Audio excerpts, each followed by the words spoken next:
స్వామి మీరు చూసారా, ఇది రామ్ చరణ్ గారు కడప పెద్ద దర్గాకి వెళ్ళి దర్శనం చేసుకోవడం జరిగింది. చాలా మంది దాన్ని తప్పు పడుతున్నారు. అసలు దర్శనం చేసుకోవచ్చా, చేసుకోకూడదా? దర్శనం అనేది హిందువులను మనోభావాలు దెబ్బతీసేటట్టే రామ్ చరణ్ గారు చేస్తున్నారు. ఒక మాల, పవిత్రమైన మాల. నేను మాల వేసుకొని దగ్గర 30 సంవత్సరాలు స్వామి సేవలో ఉన్నా. సివిల్ గా 8 సంవత్సరాలు, 6 సంవత్సరాల నుంచి 8 సంవత్సరాలు ఉన్నా. దగ్గర 35 సంవత్సరాలు స్వామి సేవలో ఉన్నా. ఇంతవరకు 200 నుంచి 300 దాకా మాల లేపించిన.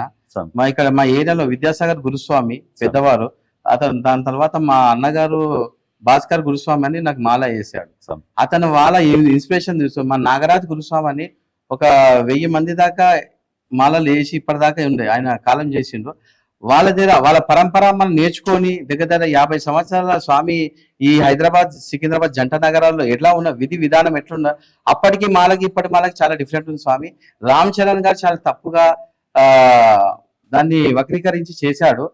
మాకు తెలిసిన మట్టుకు ఏంటంటే అక్కడ ఆ దర్గాకు వెళ్ళేటప్పుడు కూడా బొట్టు తుడుచుకొని వెళ్ళిండంట. ఎందుకంటే ఆ దర్గా అనేది మనకు సంబంధించింది కాదు. మనము హిందువులం అంటే ప్రతి ఒక్క మతానికి మనము అందరి మతాన్ని మనం సమానంగా మనం పాటిస్తాం. కాబట్టి మనం మన దర్గాలకు వెళ్ళే అవసరం లేదు. ఫస్ట్ ఆఫ్ ఆల్ ఆయన మన హిందువులను కించపరిచినట్టే చేస్తున్నట్టు అనుకుంటున్నాను నేను. ఇప్పుడు దర్గాకి రామ్ చరణ్ గారు వెళ్ళడం తప్పు పడుతున్నారు. మరి ఎరిమేలికి మనం వెళ్ళినప్పుడు అక్కడ ఏటతుల్లాడి అక్కడ ఆవర్ స్వామికి మనం దర్శనం చేసుకుంటాం కదా, మరి అది కరెక్ట్ అయినప్పుడు ఇది ఎందుకు రాంగ్ అయింది? అది కూడా చాలా తప్పు స్వామి. ఎందుకంటే వక్రీకరించి మన హైందవ సమాజాన్ని వక్రీకరించి వీళ్ళు మనల్ని డిస్పేచ్ చేయడానికి, కులాల వతాల వరంగా డిస్పేచ్ చేయడానికి ఓసీ, బీసీ, ఎస్సీ అని చెప్పి కులాల వర్గాలను చిచ్చు పెట్టి మతతత్వ కాంగ్రెస్ పార్టీ 70 సంవత్సరాల నుంచి వాళ్ళు చేసిర్రు. తర్వాత సిపిఎం పార్టీ వాళ్ళు చేసిర్రు. మన బుక్స్ లో కూడా పాఠ్యాంశాల్లో కూడా మన అక్బర్, ఔరంగజేబ్ వీళ్ళు ఎవరున్నారు స్వామి? ఛత్రపతి శివాజీ, రాణా ప్రతాప్, ఝాన్సీ లక్ష్మీబాయి, ఇలాంటి మహనీయులు, సుఖ్దేవ్, వీళ్ళ చాలా మంది మహనీయులు ఉన్నారు. వాళ్ళ చరిత్రని మనం చదవాలి, మన పాఠ్యాంశాలు చేయలే. ఇప్పుడు భారత ప్రధాని నరేంద్ర మోడీ గారి నేతృత్వంలో 10 సంవత్సరాల దేశాన్ని ఎక్కడి నుంచి అంగరంగ వైభవంగా తీసుకెళ్ళిండు. హిందూ ధర్మం ఏంటి, హైందవ ధర్మం ఏంటి, మన సంస్కృతి ఏంది, హిందువులు అంటే ఏంటి అని ప్రపంచానికి మనకు దిక్సూచిగా చూపెడుతుండు. మనకు హిందువుగా పుట్టినందుకు మనం గర్వించాలి. ఎందుకంటే ఈ వావర స్వామి అనేది అంతా బూటకం స్వామి శరణం. ఏ పూజలో పోయినా నేను వావర స్వామి గురించి నేను చెప్తా. వాళ్ళని వక్రీకరించి వాళ్ళ మతాన్ని నేను కించపరుస్తలేను. ఎందుకంటే మన ధర్మం, మన హైందవ ధర్మం కలియుగం స్టార్ట్ అయినప్పుడు అయ్యప్ప స్వామి పుట్టిండు. ఈ వావర స్వామి ఎట్లా పుట్టాడు స్వామి? అసలు వావర స్వామికి ఆయనకి ఏం సంబంధం? వీళ్ళు ఏంటంటే మన మతాన్ని అటాచ్మెంట్ చేసి, కన్వర్టింగ్ చేసి, లవ్ జిహాద్ చేసి ఇవన్నీ కార్యక్రమాలు చేస్తున్నారు వాళ్ళు ముస్లింలు. కాబట్టి మన మతానికి దానికి సంబంధం లేదు స్వామి. ఆ వావర స్వామి దర్గా కూడా వెళ్ళేది అవసరం లేదు. ఒక ఎగ్జాంపుల్ చెప్తా స్వామి. మనము ఎవరైనా ఇక్కడ బయటికి వెళ్తుంటే వాళ్ళ స్వామి శవం వస్తుంటుంటే చూస్తే మనం స్నానం చేస్తాం స్వామి. అటువంటిది మనం స్నానం చేస్తాం కాబట్టి మన ఇంటికి వచ్చి స్నానం చేసుకుని బట్టలు పిండేసి శరణఘోష స్వామియే శరణమయ్యప్ప, అయ్యప్ప దైవమే, గురుస్వామి దైవమే శరణమయ్యప్ప అని చెప్పి మనం శరణఘోష చెప్తూ మనము స్నానం చేసి అన్ని విధాలుగా మనం శరణఘోష చెప్తాం. దర్గా అంటే సమాధే కదా స్వామి. మరి ఇప్పుడు మనకు బాడీ ఎదురైనప్పుడు మనం స్నానం చేసి పూజ చేసుకొని చరణాలు చెప్పుకుంటాం. మరి అలాంటప్పుడు అక్కడికి వెళ్ళినప్పుడు దర్శించుకోవడం. రామ్ చరణ్ గారు ఏం చెప్తున్నారంటే, ఏఆర్ రెహమాన్ గారికి నీకు మాట ఇచ్చాను అందుకని వెళ్ళవలసి వచ్చింది, మాలో ఉన్న తప్పలేదంటారు. దీన్ని మీరేమంటారు? ఏఆర్ రెహమాన్ గారు కూడా ఫస్ట్ హిందువే. ఇట్లా అందరిని కన్వర్టింగ్ చేసి అన్ని విధాలుగా చేసి అతను హిందువే. ఆయన కన్వర్ట్ చేశారు కాబట్టి ఆయన కూడా ఒక హిందువే. హైందవ సమాజంలో చాలా మంది హిందువులే. ఈ భారతదేశంలో పుట్టిన అందరూ హిందువులే. ఆయన కూడా ఒక హిందువే. కాబట్టి ఆయన గురించి ఫిలిం ఇండస్ట్రీ కాబట్టి ఆయన లావాదేవీలు ఉండొచ్చు, ఇంటికాడ చూసుకోవడం. హిందూ ధర్మం గురించి వస్తే మేము ఊకునేది లేదు స్వామి. రామ్ చరణ్ గారు తక్షణమే క్షమాపణ చెప్పాలి. దర్గా పోయినా కానీ ఎక్కడ పోయే అవసరం లేదు. నువ్వు మాల వేసుకున్నావు, నువ్వు ఇండివిజువల్ నువ్వు ఏమైనా చేసుకో. అయ్యప్ప స్వామిను నువ్వు కించపరిచినట్టు చేస్తున్నాడు. నేనైతే నాకు చాలా బాధ అనిపిస్తుంది. దీన్ని నేను ఖండిస్తున్నా స్వామి. చిరంజీవి గారు మాల వేసుకున్నారు, అలాగే రామ్ చరణ్ గారు కూడా గత 3-4 సంవత్సరాలు చూస్తున్నా ప్రతి సంవత్సరం మాలేసుకున్నారు. అంటే తెలియక చేసిండు అని చాలా మంది అంటారు, పోవాల్సి వచ్చిందని చెప్తారు. దీన్ని మీరు తప్పు పడతారా సరే అని చెప్పి సర్దిద్దుకునే? తెలియక పోయేది ఉంటే బయట నుంచి పోవాలి. నువ్వు మాలేసుకొని ఎందుకు పోవాలి? నా ఒక్కటే మన రామ్ చరణ్ గారికి మీరు తెలిసే పోయేది కానీ తెలియకుండా కాదు. ఇంకోటి బొట్టు తుడిపేసుకొని పోయేడు. ఏం అవసరం? మీ ఓటు బ్యాంక్ రాజకీయమా? నువ్వేమన్నా పొలిటీషియన్వా? ఒక అయ్యప్ప స్వామిని కించవచ్చు. ఇన్ని సంవత్సరం మీ నాన్నగారు చిరంజీవి గారు మాల వేసుకున్నారు, మీరు వేసుకున్నారు.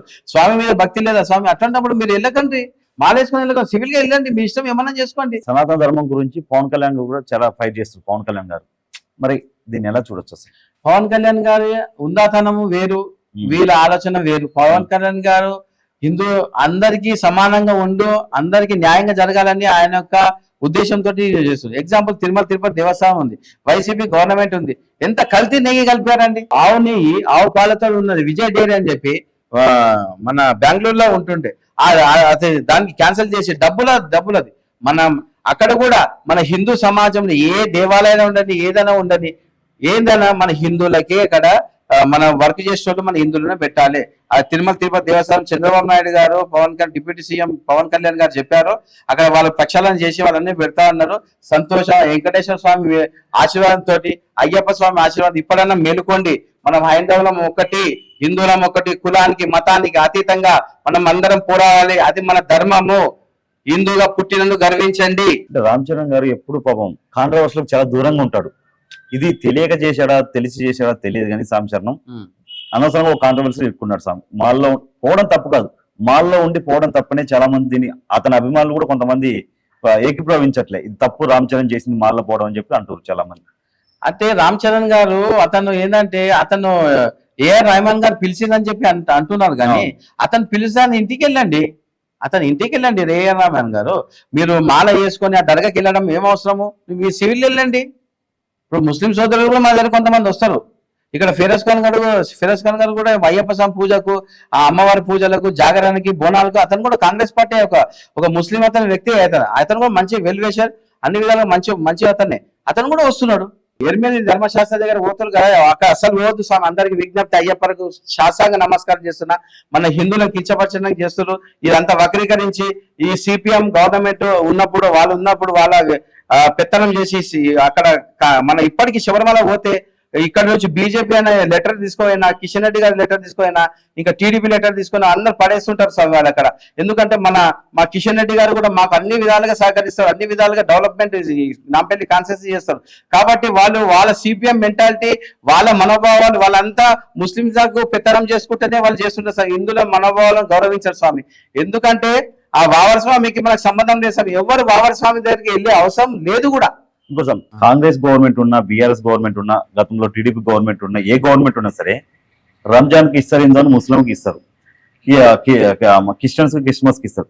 మరి హిందువులకి ఏ అయ్యప్ప స్వామి దీక్ష తీసుకున్న సాములకి ఏ గవర్నమెంట్ ఏ ఒక్కరోజు భిక్ష లాంటిది ఎప్పుడైనా పెట్టిరా గవర్నమెంట్? ఎందుకు పెట్టట్లే? మీరు ఆర్ఎస్ అని చెప్తారు, మీరు దీని మీద ఎందుకు మీరు అడగట్లే, మాట్లాడట్లే? స్వామి నేను బేసికల్ గా నేను బాలయ స్వయం సేవక్ స్వామి, బజరంగ్ దళ్ చేసిన, విశ్వ హిందూ పరిషత్ లో చేసిన, ఇవన్నీ ధార్మిక కార్యక్రమాలు ప్రభుత్వాల తరపు ఎందుకు పెట్టట్లే? నేను చెప్పేది ఏంటంటే మా ధర్మం ఏం చెప్తుంది, హిందూ సమాజం ఏం చెప్తుంది, మన ధర్మము అందరూ సమానులే. భారతదేశంలో ప్రజాస్వామ్యం అన్నారు, ప్రజాస్వామ్యం చేసేది భారతీయ జనతా పార్టీ ఉన్నది. భారతీయ జనతా పార్టీ చేస్తే నరేంద్ర మోడీ గారు చేస్తారు. ఇప్పుడు ఇక్కడ కేసీఆర్ గవర్నమెంట్ ఏం చేస్తాడు, వాళ్ళ మెప్పు పొందనీకనే ఓట్ బ్యాంక్ రాజకీయమే కేసీఆర్ చేసిండు. కేసీఆర్ డెవలప్మెంట్ చేసిండు కానీ మొత్తం అప్లై చేసిండు. ఆ కాళేశ్వరం కట్టింది, ఎవరి గురించి కట్టిండు, ఫామ్ హౌస్ కట్టిండు, ఎందుకు కట్టిండు, ఇంట్లో కూర్చొని రాజకీయం చేస్తున్నాడు ఆయన. కానీ అది తప్పు స్వామి. నువ్వు డెవలప్ చేసినా కానీ గవర్నమెంట్ కాంగ్రెస్ గవర్నమెంట్ రేవంత్ రెడ్డి గారు కూడా మనకు మంచి వ్యక్తి, అయినా డెవలప్మెంట్ చేయాలని ఆయన ఒక విజన్ ఉన్నది. కానీ అతను కూడా మొత్తం ఏంటంటే మొత్తం ముస్లిం సోదరులకే మనం సహకరిస్తుండ్రు. అది ఎందుకంటే ఒక ఓటు బ్యాంక్ రాజకీయం వీళ్ళు యూజ్ చేస్తున్నారు. కాంగ్రెస్ హిందువులకు లేవా ఓట్లు? ఉన్నాయి కానీ మన పిచ్చోళ్ళు కదా, అంటే మన యూనిటీ లేదు. యూనిటీ లేకనే మనం దెబ్బతింటున్నాం స్వామి. అది మనకి యూనిటీ రావాలి. మనకైతే వీళ్ళు ఎంఐఎంఓలు ఎట్లయితే ఓటు వేసుకుంటారో మన హిందువులు కలిసి మన భారతీయ జనతా పార్టీకి వీళ్ళు ఓటు వేస్తేనే మన హిందూ సమాజం, మన next government Bharatiya Janata party government తక్షణం కంపల్సరీగా వస్తుంది స్వామి.